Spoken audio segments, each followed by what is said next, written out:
औज़ुबिल्लाहिमिनश्शैतानिर्रजीम बिस्मिल्लाहिर्रहमानिर्रहीम। Dear student,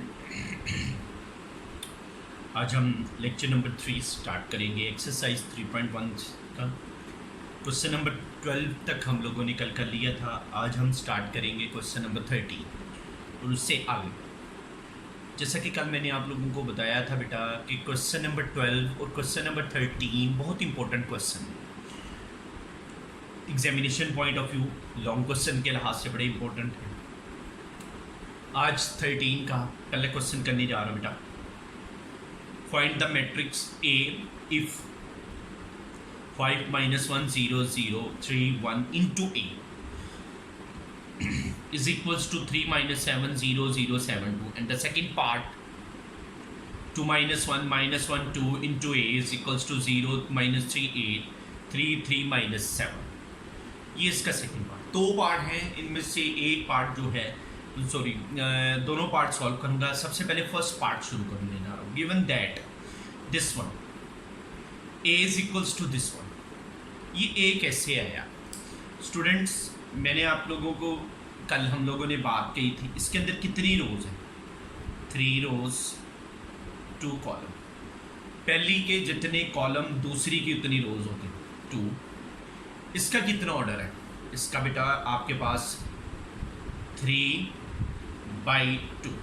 ये 3 जो है ये इसने दिया और ये 2 जो है ये इसने दिया। इसका मतलब ये क्या हो गया? एक ऑर्डर कितना हो गया? 2/2। एक ऑर्डर कितना हो गया? 2/2। इसीलिए मैंने ए क्या लेट किया बेटे? ABCD। ए मैंने क्या लेट किया? ABCD।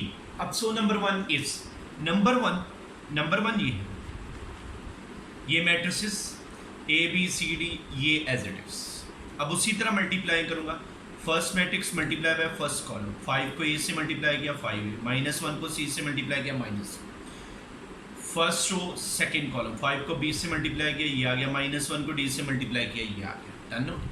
Second row multiply by first column, 0 को A से मल्टीप्लाई किया 0 को C से मल्टीप्लाई किया 0। फिर second row multiply by second column, 0 को B से मल्टीप्लाई किया 0 को D से मल्टीप्लाई किया 0। फिर third row multiply by first column, 3 को A से मल्टीप्लाई किया 3A + 1C। Third row second column, 3 को B से मल्टीप्लाई किया 3B, 1 को D से मल्टीप्लाई किया D is equals to 3 - 7 0 0 7 2। Done हो गया। Since the matrices are equal, अगर मैट्रिसेस इक्वल्स हों तो आपको पता है बेटा दो कंडीशन होती है। Number 1 is the both matrices are order are same, and the second corresponding elements are equal। corresponding elements क्या होंगे? उसके इक्वल होंगे। ओके हो गया। अब बेटा यहीं से मैंने 5A - C = 3, इसको नंबर 3 कह दिया। फिर 3A + C = 7, नंबर 4 कह दिया। 5B - D 3D = this. बात समझ आ गई? ओके हो गया जी।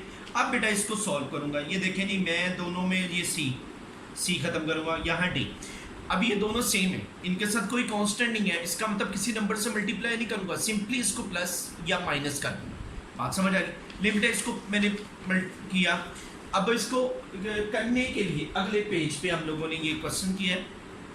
मैंने क्वेश्चन नंबर 3 और 4, क्वेश्चन 3 और 4 को मैंने ऐड कर दिया। ऐड किया तो क्या हो गया? C कैंसिल, ये प्लस हो गया। A = 10/8। A की वैल्यू को पुट किया मैंने 4 के अंदर और मैंने C निकाल दिया। 3 × 10/8 + C 30। इसको उधर ले गए बेटा, एलसीएम लिया, 8 × 7 = 56 - 36 26/8। C = 26/8। बात समझ आ गई? इसी तरह बेटा मैंने आगे क्वेश्चन नंबर 5 और 6 उनको प्लस की। 5B - D = -7, 3B + D = 2, D से कैंसिल, 8B, 5 और 3 8, -7 और 2 5, B 8 उधर -5 होगी। अब इसको पुट इन नंबर 6 के अंदर पुट करूंगा। नंबर 6 के अंदर जब पुट करूंगा तो क्या आएगा? नंबर 6 क्या है बेटे? 3 × -5/D + 8 + D। अब मल्टीप्लाई किया, -15/8 उधर ले गए, एलसीएम लिया 31/D। D इसके आपके पास क्या आ गया? 31/8। मैंने पुटिंग ABCD इन नंबर 2, मैंने इसमें नंबर 2 में वैल्यूज पुट कर दी। कुछ बात समझ आई बेटा? ओके हो गया? ये एक इम्पोर्टेंट लॉन्ग क्वेश्चन है ये, इसमें सबसे ज़्यादा इम्पोर्टेंट है, और उससे अगला भी उससे भी ज़्यादा इम्पोर्टेंट। बात समझ आ गई? ओके हो गया जी।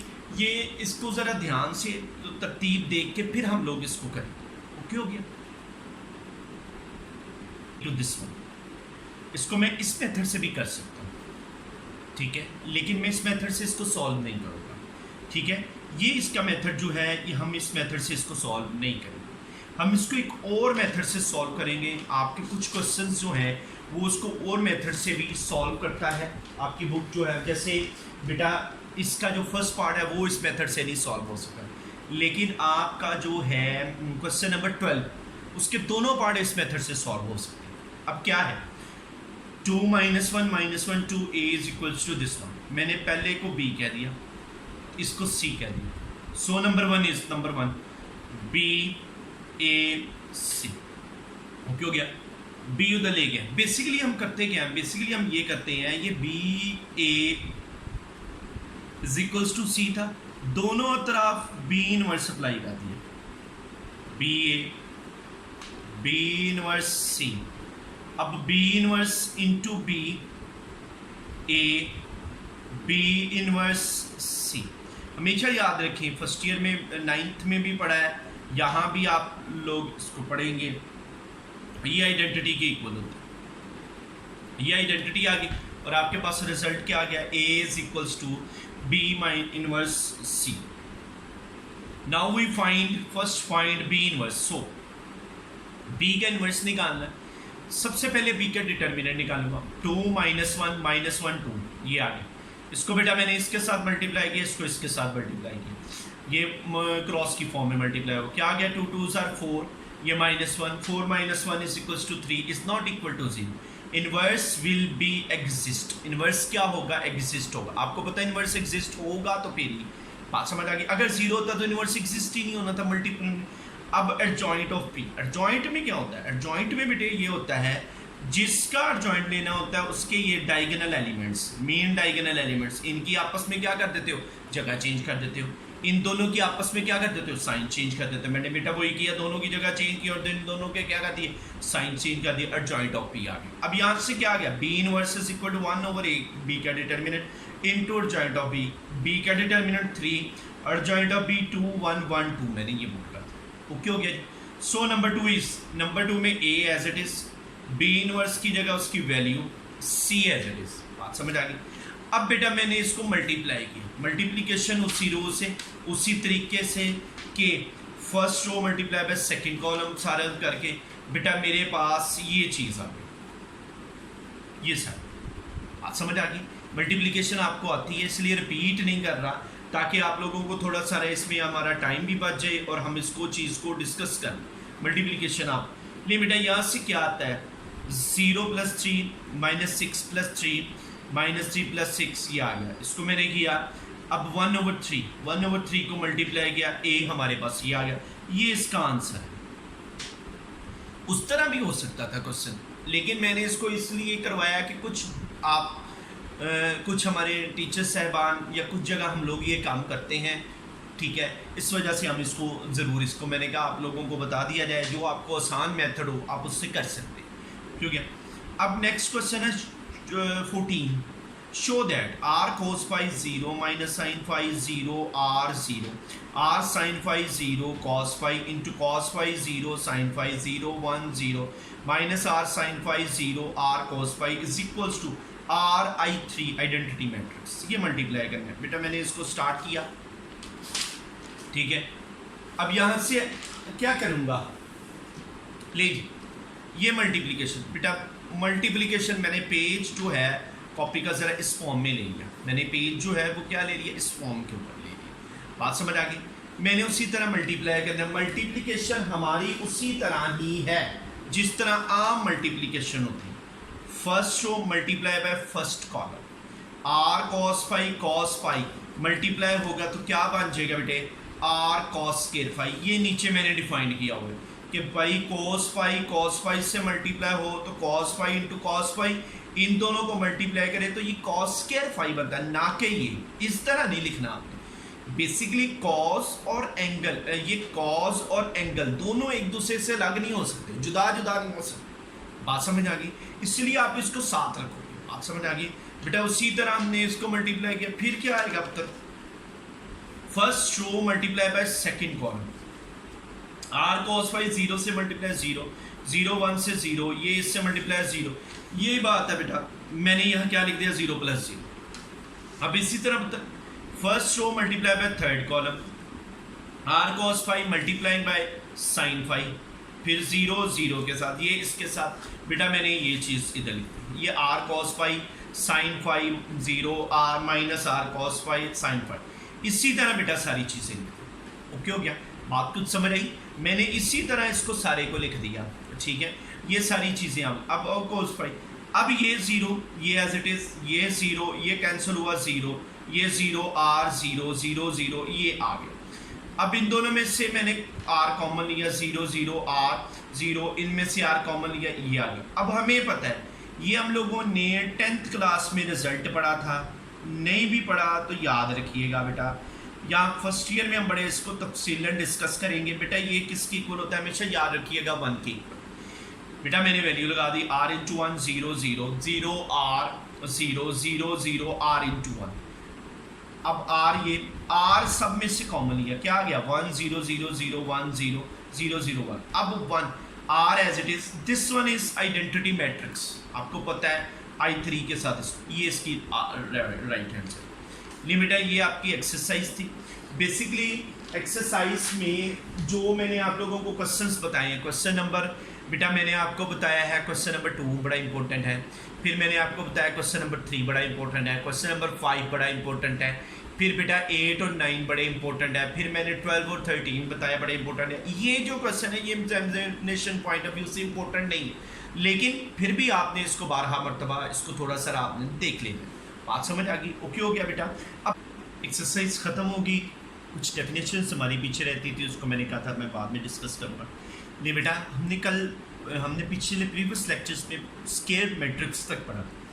अब principal diagonal and secondary diagonal matrix, let A is equal to Aij 3/3 be a square matrix of order 3/3, then elements A1 A2 A22 A33 A11 A22 A33, ये जो एलिमेंट्स हैं form the principal diagonal of the matrix, ये क्या बनाएगा आपका principal diagonal, and the elements A13 A22 A31 form the secondary diagonal of the matrix, ये secondary diagonal बनाएगा। बात समझ आएगी, ये मैंने लिख दिया secondary diagonal, ये लिख दिया principal diagonal। note principal diagonal is also called main diagonal और leading diagonal। principal diagonal जो होता है उसका एक और नाम भी होता है, उसको हम क्या कहते हैं main diagonal या क्या कहते हैं leading diagonal। बात समझ आ गई, ओके।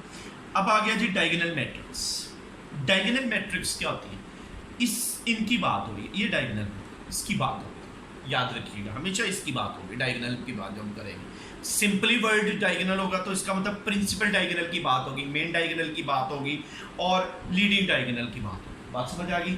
ले जी, let Aij be a square matrix of order n, square matrix होनी चाहिए। डायगोनल मैट्रिक्स की जब भी डेफिनेशन करनी है सबसे पहली कंडीशन है स्केयर होनी चाहिए। If Aij is equals to 0 for all i is not equal to j, जहाँ जहाँ i और j बराबर नहीं है, ये मैं आपको बता रहा हूँ, जहाँ जहाँ ये बराबर नहीं वो क्या होने चाहिए, 0 होने चाहिए, वो सारे क्या होने चाहिए बेटा आपके पास 0 होने चाहिए। एंड एट लीस्ट और कम अज कम, ये अंडरलाइन कर रहा हूँ, ये ज़रूरी है वर्ड्स, एंड एट लीस्ट और कम अज कम एक जो है वो एलिमेंट क्या होना चाहिए, ठीक है, कम से कम आपका एक एलिमेंट जो है वो आपका 0 नहीं होना चाहिए। And at least 1 Aij is not equal to 0 for all i is equal to 0, जहां जहां आपके बराबर है डायगोनल एलिमेंट्स में से उसमें से एक नहीं होना।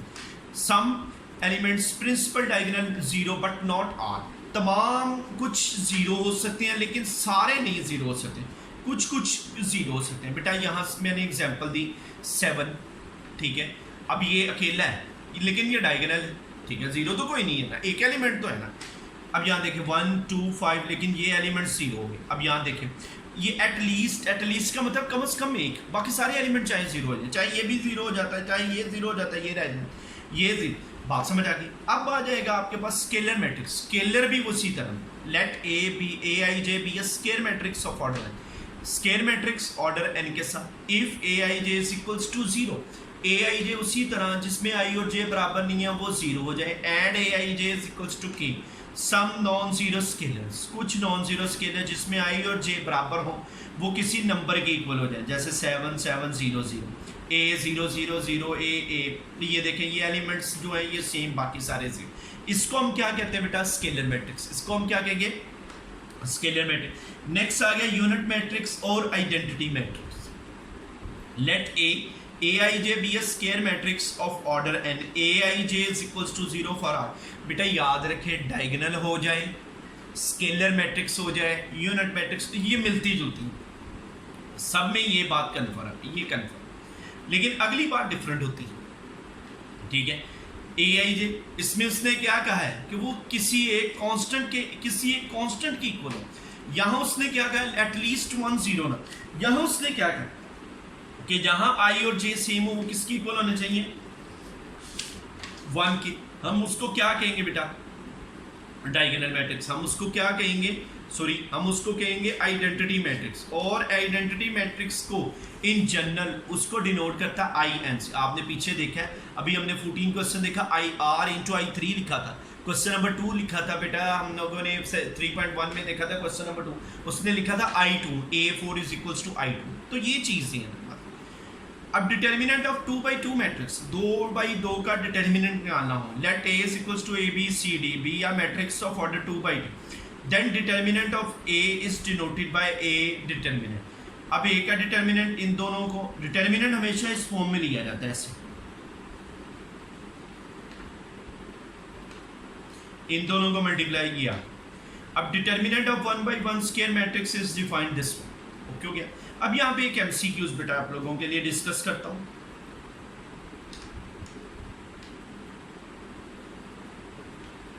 अब मैट्रिक्स